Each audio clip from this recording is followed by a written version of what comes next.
Mapuchito Noticias crece día a día. Es gracias a tu aporte. Suscríbete a Mapuchito Noticias. Dale click a la campanita. Arranque y termine y yo después me encargo. ¿Listo? Bueno, venimos a saludar a Miguel Pichetto, que no necesita demasiada presentación. Miguel, gracias por atendernos al principio. No, Raúl, un gusto que estés acá en Buenos Aires y podamos tener esta charla para tu audiencia. Siempre fuiste un emprendedor y el descubridor de YouTube. Hoy todos hacen streaming. Es verdad. Y vos lo empezaste a hacer cuando nadie lo hacía. Esto es un mérito. Además de un lugar como Viedma, ¿no? De llegar a toda la Argentina a través de internet. Así que bueno, siempre he tenido por vos un gran respeto personal y reconocimiento a tu labor. Entonces es recíproco. Miguel, ¿y qué te dejó Viedma tantos años? No, es parte de mi vida. Y, ¿Es parte del pasado? Sí, no. Sigo teniendo un lugar para ir en Viedma, que es mío. A veces cuando voy a Río Negro me sensibiliza, digamos, y también me reprocho no haber podido captar al conjunto mayoritario de la sociedad en la experiencia electoral más concreta que tuve, en la oportunidad más cercana que tuve cuando me enfrenté con Miguel Sáenz. Pero bueno, en la política también la frustración es inherente a la política. Hay que saber procesarla, porque también tuve reconocimientos. Yo fui elegido en 3 oportunidades como senador para representar a la provincia y 2 veces gané. Y le gané a dirigentes importantes de mucho volumen como Pablo Verani, que era un líder del radicalismo. En esa elección donde pierdo la gobernación y a los 4 meses me presento de senador y gano. ¿Qué quiero decir? Que en el balance no tengo más que reconocimiento a la provincia, a Viedma, Sierra Grande, especialmente, que es el lugar que me recibió cuando era muy joven y fui a trabajar a Hierro Patagónico y luego trabajé en la profesión de abogado. Iba a Viedma toda la semana, viajaba en auto, conocí mucha gente en el ejercicio profesional y después también en la política, ¿no? La política me dejó una serie de relaciones personales muy importantes y una parte de la historia de mi vida está ahí, en Viedma, Sierra Grande, en Río Negro. Siempre pienso en Río Negro. Fíjate que hay un hecho muy reciente. Yo en la última elección fui elegido por la provincia de Buenos Aires, porque como cambié mi domicilio, estaba en Vicente López, vivo ahí en Vicente López, vivo en la provincia de Buenos Aires. Y entonces, bueno, era el primer candidato a diputado nacional de la provincia de Buenos Aires, en la lista de Horacio Rodríguez Larreta, que me hizo el honor de llevarme como primer diputado nacional. Después, en el proceso de la derrota electoral de Larreta, quedó tercero. Pero bueno, salgo representando a la provincia de Buenos Aires, pero hay un conflicto de intereses en orden a la aspiración, por cierto, importante, de Bahía Blanca en términos de querer llevar ahí la planta gasificadora y el oleoducto de Petronas YPF al puerto de Bahía. Y hay una nota de todos los diputados que no habían votado la ley bases, ni votaron tampoco el RIGI como herramienta fundamental para abrir ese esquema de inversiones. Hoy el gobierno, hoy mismo el gobierno ha terminado de reglamentar el RIGI, que es un instrumento muy importante para la búsqueda de inversiones, especialmente en 3 sectores de la economía argentina muy potentes, que son la minería, el gas y el petróleo.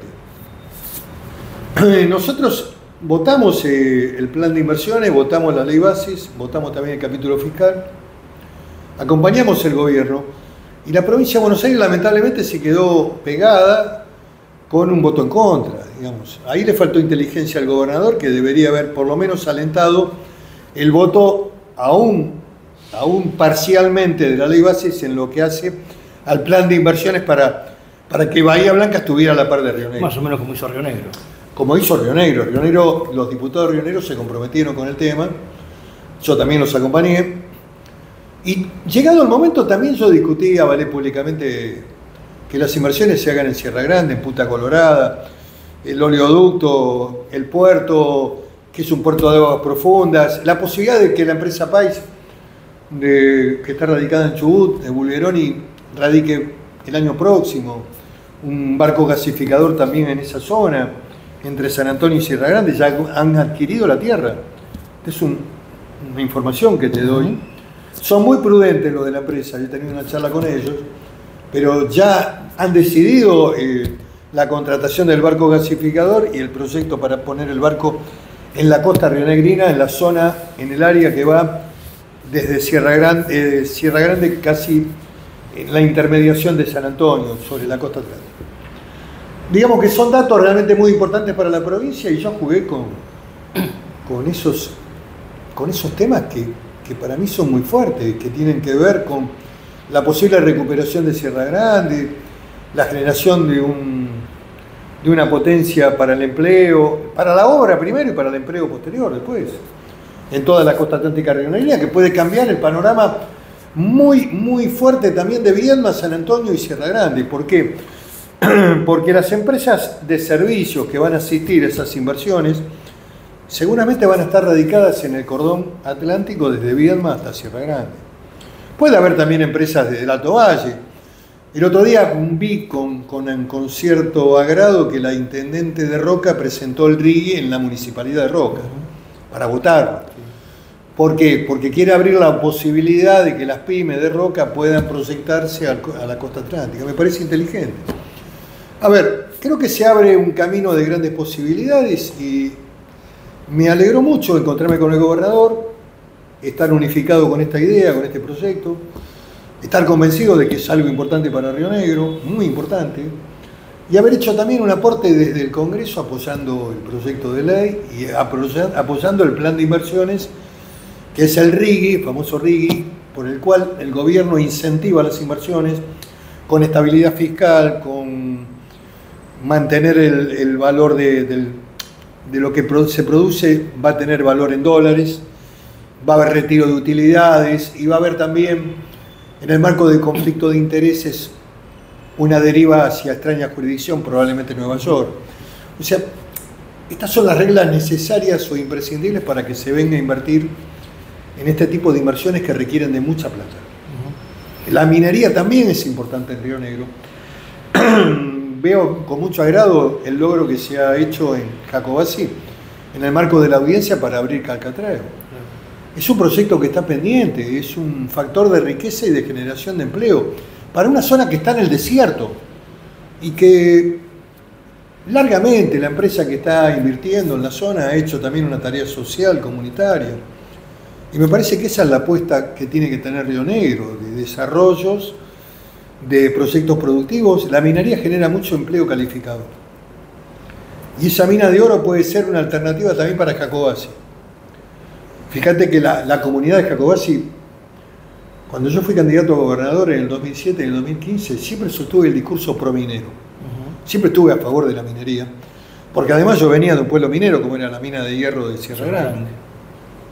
Y yo sabía, por experiencia propia, lo que significaba la minería en toda el área, y fundamentalmente todas las pymes que se movían alrededor del gran proyecto minero de Ipazá. Lamentablemente después el tema se cerró, no se pudo privatizar, en fin, hubo una serie de hechos lamentables y tristes, pero bueno, hoy creo que Sierra Grande está mirando el futuro con gran optimismo y la provincia de Río Negro también. ¿No será para los sierragrandenses un Ipazam?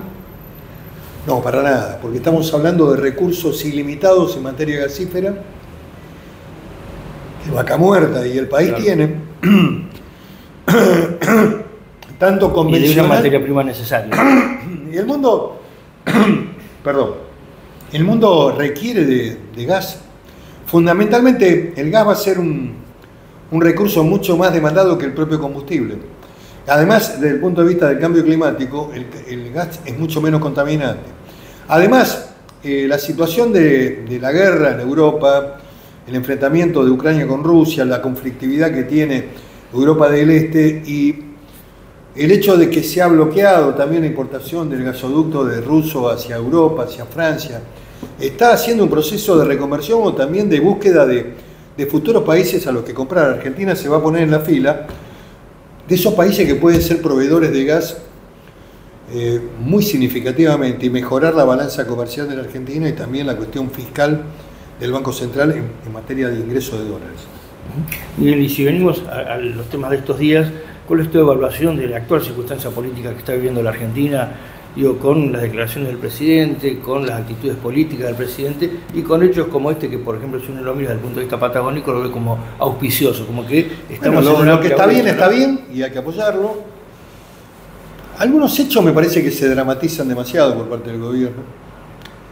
Si vos analizás lo que votó el Congreso después de un periodo de más de 6 meses, frente a una demanda de un sector que había sido sacudido fuertemente primero por la política de Alberto Fernández. Acá hay que recordar claramente que Alberto Fernández, cuando asume el Congreso, le da una delegación de facultades muy amplia y le permite suspender la fórmula previsional que era muy potente, que había fijado el gobierno anterior de Mauricio Macri, que yo voté en el Congreso, 70% de inflación, 30% ríster o salario.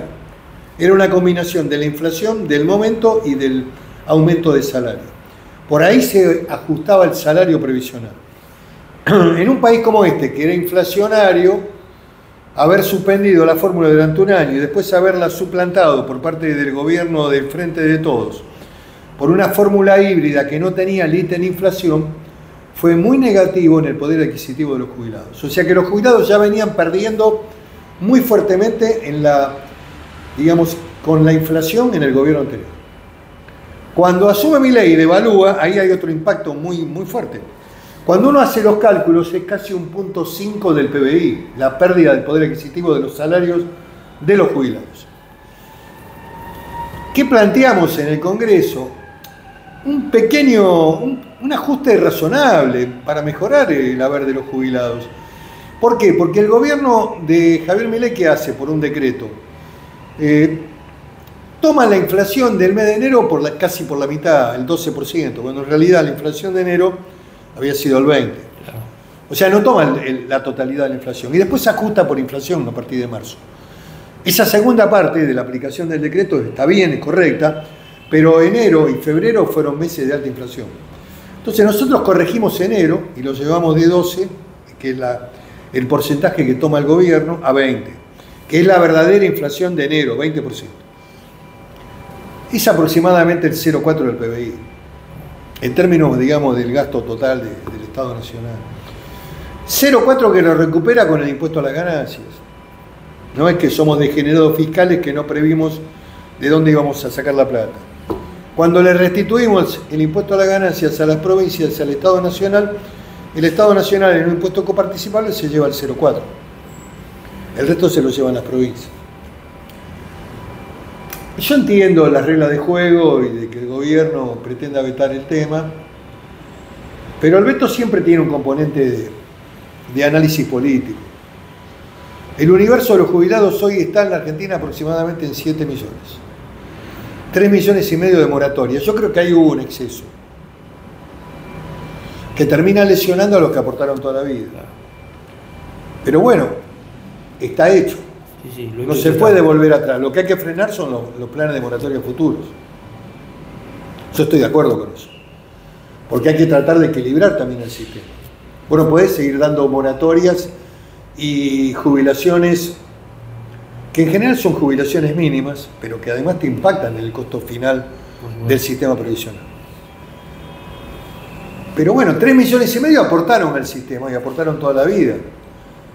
Pero bueno, la realidad es esa, que vos tenés un problema y que indudablemente el gobierno ahora está planteando el veto. Bueno, sin duda es la primera medida que el gobierno va a tener con un sector concreto de la sociedad. Cuando el gobierno habla de la macro, del déficit fiscal, habla más de manera genérica, pero al vetar el aumento, este moderado aumento, que no es igual al de Cristina Fernández de Kirchner, que era el aumento del 82% móvil, en un momento que las jubilaciones estaban para arriba, no para abajo. El veto de Cristina Fernández es el 82% móvil, que configura para el sistema una gran irracionalidad. Eso lo tienen los docentes, claro, algunos sectores muy mínimos. Pero no es comparable con esto, donde yo creo que hay también una demanda de un sector que ha sido muy golpeado fuertemente por el aumento de los alimentos, el aumento de los medicamentos, el aumento de la prepaga, los costos de movilidad, de luz, gas y agua. el colectivo, digamos, es un sector que se ha empobrecido fuertemente y que estaba planteando una mejora. No es que el Congreso se propuso lesionar el plan económico del gobierno. Ahora, si la veta, ¿qué pasa si...? El derecho al veto lo tiene el Poder Ejecutivo. Tampoco a ver, el sistema democrático que tenemos y la Constitución establecen los mecanismos. ¿El veto es una facultad del presidente? Sí, lo es. ¿Tiene derecho a hacerlo si considera que una ley es negativa para su plan de gobierno? Sí, puede hacerlo. También el Congreso puede insistir con 2/3 y retrotraer el veto. Si ambas cámaras logran los 2/3, el veto se cae. Estas son las reglas de juego. No hay otras. Lo único que se estira en el tiempo. Se estira en el tiempo. De todas maneras, te digo, más allá de que el gobierno pueda vetar y tener éxito en el veto, ese sector, que es una porción importante de la población argentina, que en algún momento fue población activa y que trabajó, algunos trabajaron parcialmente, otros no tuvieron aportes, en fin. Hay algunos excesos con ama de casa, todo eso que forma parte de la historia del kirchnerismo. Pero en realidad ese sector, a la vuelta del camino, te va a demandar un mejoramiento. En el tiempo, en el mediano plazo no lo vas a poder sostener. Ojo, desde el ejercicio del gobierno. Claro. Digo, que más tarde o más temprano la realidad te atropella, Raúl. Vos planteabas lo de este sector, pero si uno se para en el cotidiano vivir, en el interior, y porque hemos hablado con algunos... También el sector del trabajo, sí, y el de los emprendedores, independientes, todo eso se ha visto conmovido por la devaluación, por el impacto en el esquema recesivo. La recesión económica es una realidad, y eso también lesiona fuertemente el nivel de vida de los argentinos, la clase media que ha perdido un sentido de ascenso social. Hay muchos sectores de clase media que han entrado, no te digo en la pobreza extrema, pero hoy tienen dificultades para... Otros están comiendo sus ahorros. Otros están gastando sus ahorros para poder mantener a lo mejor la educación de sus hijos, un nivel de vida que venían llevando. ¿Y vos qué ves? Por ahora veo niveles de tolerancia y de aceptación, pero tampoco creo que esto se pueda extender indefinidamente en el tiempo. El gobierno tiene que buscar una reactivación de la economía y también una movilidad en los salarios que puedan permitir volver a tener equilibrios. ¿Vos lo ves viable? Lo veo viable si hay una mirada... A ver, yo creo que también la realidad lo va a empujar a eso, porque... A ver, yo creo que el orden fiscal era imprescindible, está bien bajar la inflación, nadie puede dejar de coincidir con el esfuerzo que ha hecho el Estado, no se podía seguir gobernando con inflación casi ligada a la hiper y con gastos de endeudamiento o gastos de emisión monetaria como se hacía en la Argentina, especialmente en los últimos 4 años, con esa locura que fue la cuarentena, donde todos estuvimos encerrados casi un año, donde la gente no podía trabajar, no podía vivir, una locura. Que creo que es la causa de la decadencia y del fracaso del gobierno del Frente de Todos. Después también hay que hacer un poco de autocrítica en Juntos por el Cambio. Creo que la interna de Juntos por el Cambio fue letal para sus aspiraciones, pero bueno. Ahí habría que haber elegido un candidato y haber llevado adelante una propuesta integradora, porque éramos la opción electoral. En el 21 habíamos ganado la elección de medio tiempo con el 42,5%. Y en el 19 habíamos perdido con Macri con el 41%. No estábamos tan lejos de ser gobierno ahora, pero bueno. Nadie puede invocar también los propios errores como excusa. Entre el fracaso de Fernández y el fracaso de la construcción de Juntos por el Cambio, con una interna muy dura, muy controvertida, donde los dos liderazgos perdieron, emerge la figura de Milei, un Milei disruptivo que aprovecha el espacio y aprovecha también un cansancio de la sociedad frente al fracaso de la economía. Porque si bien la democracia argentina consolidó las instituciones y nadie discute el sistema democrático, no hay riesgo acá de que un presidente se vaya por la puerta del costado. Hay un esquema de estabilidad institucional muy importante. La democracia no resolvió el tema económico y el proceso de crecimiento. Y siempre los gobiernos fueron gobiernos con déficit fiscal, producto del endeudamiento externo o de la emisión monetaria. Y esto también obedece a la demanda de la sociedad argentina, que no es una sociedad resignada como, no quiero poner ejemplos de países que nos circundan, pero la sociedad argentina siempre tuvo una mirada de evolución social ascendente, de estudio en la universidad, de la amplitud de la universidad, del acceso a los niveles educativos importantes, a un nivel determinado de vida, ayuda a los sectores más pobres y sumergidos, la UH, un sistema público de salud en todas las provincias y en la nación, docencia, sector público, escuelas. La historia de la Argentina es una historia de un Estado muy gravitante que al no poder consolidar un proceso de desarrollo, todos los gobiernos se emitieron o todos los gobiernos se endeudaron. Vamos a ver en esta experiencia que se está llevando adelante, se paró la hiper, vamos a ver cómo funciona este proceso de baja de inflación con una recesión muy notable, porque también el proceso de empobrecimiento o de impacto en los sectores medios va provocando también una pérdida de la economía, de sectores que cierran, de pérdida de empleo. Siempre hay datos o luces rojas que se prenden. Y eso que Milei asume con una dotación industrial, te diría en el mínimo. Las empresas todas habían hecho un ajuste antes del triunfo de Milei en términos de despido de personal. Ahora, Miguel, vos decís el fracaso de la economía. ¿No crees también, vos que tenés una larguísima trayectoria en el campo de la política y que has ocupado cargos preponderantes y conocés como pocos la vida institucional de la Argentina, que gran parte también de la cuota de lo que ha pasado en el país, la llegada de Milei, con su estructura y su formato, tiene mucho que ver con el fracaso también de la vida política, porque la dirigencia política no supo interpretar que había que cambiar, que ir para otro lado, romper mostrarse distinto, ser distinto. Estoy de acuerdo, pero a ver, yo tengo ahí una mirada. Yo no descalifico ese sector de la política, pero creo que algunas cosas no hicieron bien. Pero bueno, por supuesto, cuando vos evaluás el proceso de gestión de Alberto Fernández en los últimos 4 años es letal. Y además todos los efectos ciertos que yo no quiero hablar, porque yo quiero hacer análisis político. No, seguro. Son reprochables también, pero no voy a analizar ese tema. Que lo investigue la justicia, no me meto con eso. Estoy en desacuerdo que alguien le golpee a su mujer, me parece muy negativo, mucho más cuando es el presidente, pero hasta ahí sí. Seguro. Lo que digo es que sí, que el cansancio de la sociedad y especialmente de los sectores jóvenes obedeció a la búsqueda de alguien disruptivo que dijera, bueno, que vuele todo por el aire, no importa cómo, hagamos otra cosa. Creo que es un síntoma epocal. Hay indudablemente un fracaso de la política. Ahora, pero también el obrero optó también el obrero optó, y también la clase media optó por Milei, especialmente en el balotaje. Pero Milei había sido competitivo en la primaria y en la primera vuelta.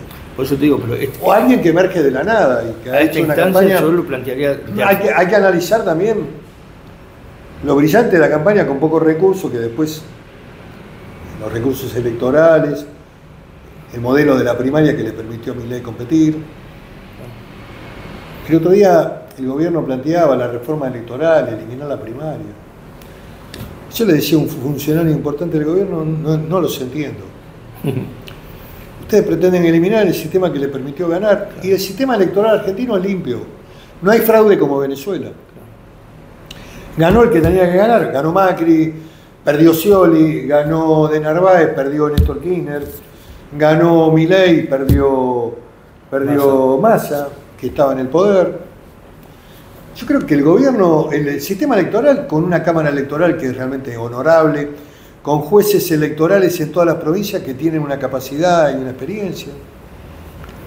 Siempre tuvimos buenos jueces federales electorales que están radicados en la capital de provincia y que siempre hicieron elecciones muy limpias. Por lo tanto, la verdad no sé la desesperación que tiene hoy el gobierno de cambiar el sistema electoral que le permitió llegar al poder. No se entiende. ¿Sos optimista para el futuro? Yo quiero creer y quiero pensar de que la Argentina va a salir.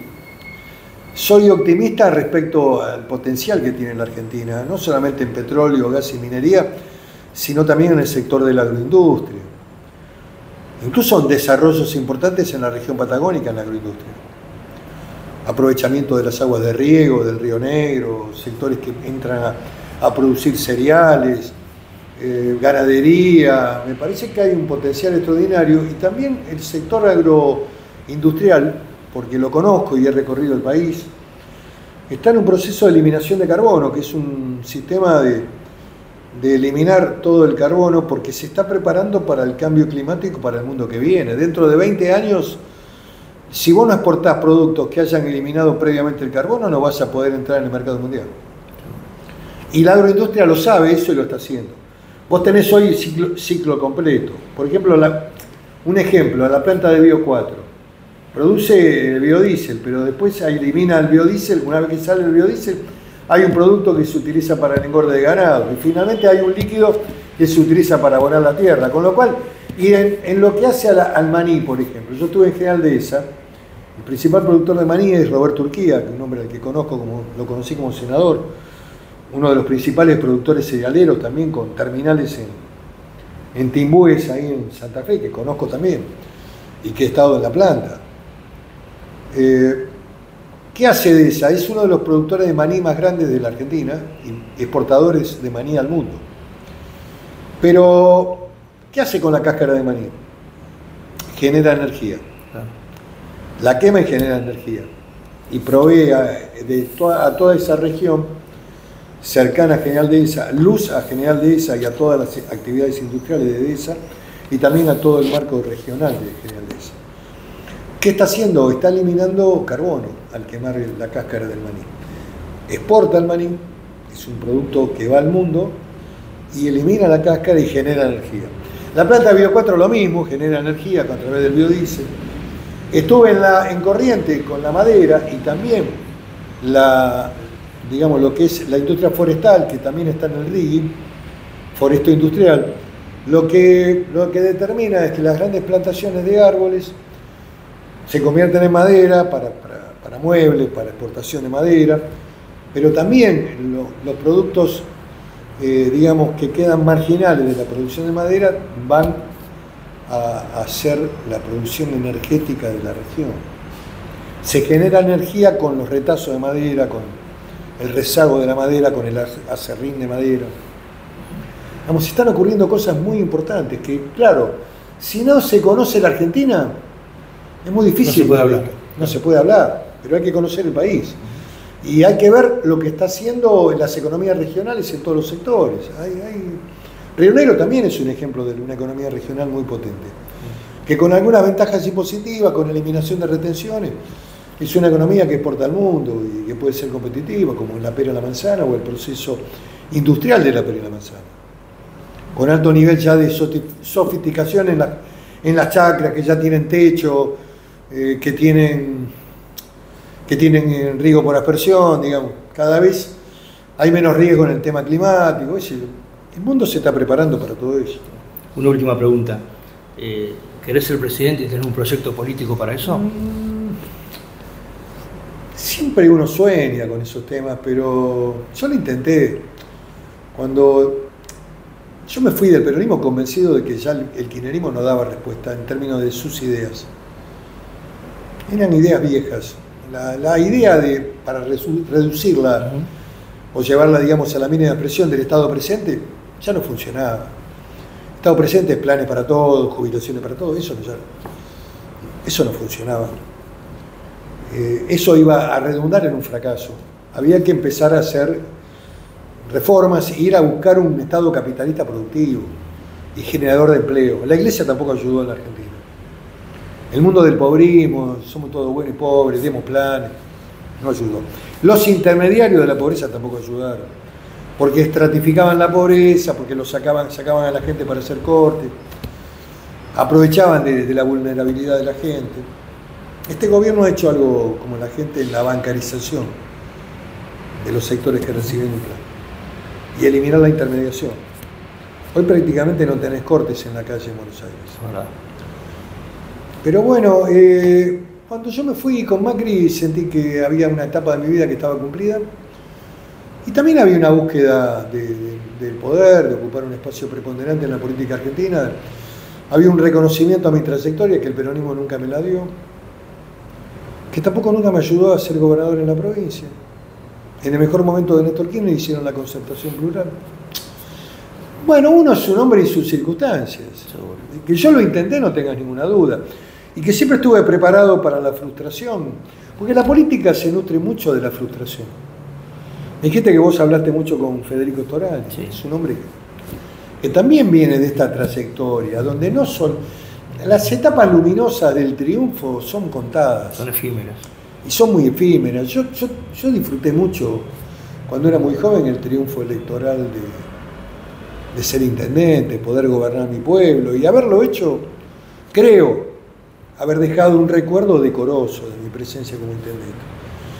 No voy a ser autorreferencial, pero creo que hice cosas para el pueblo. Abrí el balneario, tuve un gran debate con la provincia, no me dejaba abrir lo que hoy es Playa Dorada. No me dejaban hacer el loteo porque decían que yo tenía que llevar los servicios. ¿Cómo iba a llevar los servicios si no vendía los lotes previamente? Bueno, abrimos por una decisión propia, con bastante valentía, en contra de la provincia y de la Dirección de Tierras. Hice el loteo y empecé a hacer los servicios. Y empezó una etapa realmente muy importante de consolidación de lo que hoy es uno de los mejores balnearios de la costa atlántica rionegra, que es Playa Dorada. Con un potencial enorme. Con un potencial extraordinario, y además colaboré mucho con la construcción de la Ruta 5, claro, que era una ruta interna que la hicimos con financiamiento del Estado Nacional, que se terminó, que creo que quedan 100 metros en la entrada, 150 metros, pero que fue una obra fundamental porque antes yo iba viviendo en Sierra Grande, a veces me iba al mediodía a la playa en pleno verano, que hace un calor muy intenso. Sierra Grande tiene temperaturas muy frías en el invierno, que tiene un cambio muy fuerte en el verano, donde llega a temperaturas en diciembre y enero de 40 grados. Y lo que siempre lo recuerdo de la Patagonia, pero especialmente de Sierra Grande, yo nunca vi un sol que brillara tanto. Mira. La luminosidad del sol de la Patagonia es impresionante. Mira que hay quienes dicen que vos de romántico no tenés nada. No, pero el sol y la luminosidad siempre es algo... A mí me atraen dos cosas de la Patagonia. No me gustan tanto los bosques, porque los bosques son... Me siento, entre los bosques y la montaña me siento como un encierro, no me gusta. A mí me gusta más la visión de la meseta patagónica y la distancia. Y después la luminosidad del sol y el mar. Yo no te cambio el mar por ningún evento lacustre con lagos y montañas. Son lindos lugares, extraordinarios lugares que tiene la Patagonia Argentina, hermosos lugares. En el verano también son muy lindos, pero la verdad que las playas patagónicas y el sol en la Patagonia es realmente increíble. Y yo viví mis años jóvenes ahí, lo cual para mí también implica un recuerdo muy hermoso de esa etapa de mi vida. Sí, que lo que te achacan a vos fundamentalmente dicen que sos un tipo que los que no te conocen, ¿no? Falta de emociones. Sí, y que no derrochás simpatía. Bueno, eso fue una leyenda urbana de Río Negro, que me la construyeron. Yo siempre fui un tipo bastante afable. Hice campaña, me banqué la campaña. Seguro. Y me banqué la campaña de vicepresidente recorriendo todo el país. Hay que tener mucha actitud para hacer eso. Seguro. Y iba al encuentro de gente que no conocía, o pueblos que pisé, que hay que recorrer la Argentina. Es una cosa tan fuerte, tan vital, que te cambia la perspectiva. Te abre la cabeza. Y Río Negro la recorrí intensamente. Yo creo que hay dos dirigentes, me incluyo, porque voy a volver a ser autorreferente. Pero yo le reconozco a Remo Constanzo. Sí. También la etapa de Mario Franco, que no la viví porque yo no estaba en Río Negro, y que era un hombre importante porque conocía la provincia. Pero Remo recorría Río Negro. Y yo recorrí con él prácticamente la provincia incesantemente. Y después la recorrí solo, como candidato a senador, donde gané 2 veces la candidatura, derrotando a un oficialismo que era poderoso. Porque el radicalismo de Verán y de Miguel Sáenz y el de Masachesi eran de líderes muy fuertes, que tenían además también una compenetración con el Alto Valle de Río Negrino, y con el principal medio de comunicación de Río Negro por largo tiempo, y ahora sigue todavía gravitando, que es el diario Río Negro. Sí, sí. Por lo tanto, las batallas podríamos decir que fueron desiguales, donde hemos perdido, pero después también hay que decir que abrimos el camino de horadar la piedra y abrimos el camino para que Carlos Soria gane la elección junto con Meretinel en el 2011. Lamentablemente después ocurrieron esos hechos desgraciados que son de conocimiento público, que no vale la pena recordar, pero el peronismo llega al poder después de 30 años, con un esfuerzo extraordinario de los dirigentes, primero para tener un partido que siempre midió 30, 35 puntos en la provincia, sí, aún en los peores momentos.